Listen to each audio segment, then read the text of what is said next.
Valéry Giscard d'Estaing est convaincu d'avoir déjà sorti l'Auvergne de ce fléau, en tout cas qui est identifié comme tel, qui était le désenclavement. Voilà.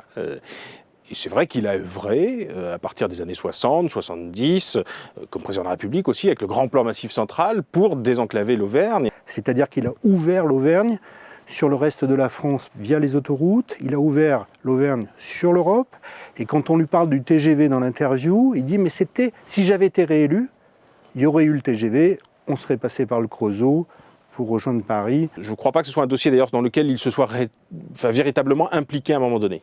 Il aurait sans doute pu, il aurait sans doute dû, surtout, s'impliquer dans ce dossier. Il ne l'a pas fait.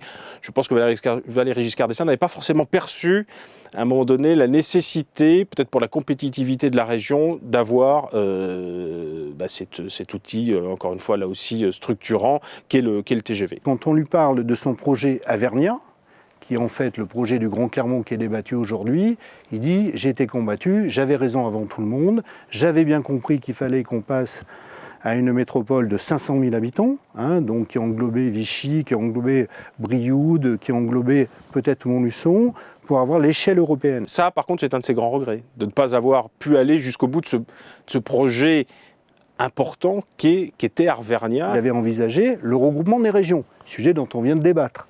C'est-à-dire qu'effectivement, il y a 4 ans, Giscard dit il faut réunir l'Auvergne et le Limousin pour avoir une existence européenne, parce que l'Auvergne dans son coin et le Limousin dans son coin n'existeront pas, donc faisons une région du Massif central. Donc il prend l'option ouest et il critique et réfute l'option est avec Rhône-Alpes en disant attention, puisque c'est le débat actuel qui est reposé par le président Hollande, de dire si l'Auvergne se rapproche de Rhône-Alpes, elle sera dévorée par Lyon.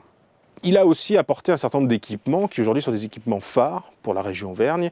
Et il faut bien dire que sans ces équipements, la région n'aurait sans doute pas l'attractivité qu'elle peut avoir aujourd'hui. Vulcania participe aussi à faire connaître l'Auvergne dans l'ensemble de la France et peut-être même un peu au-delà.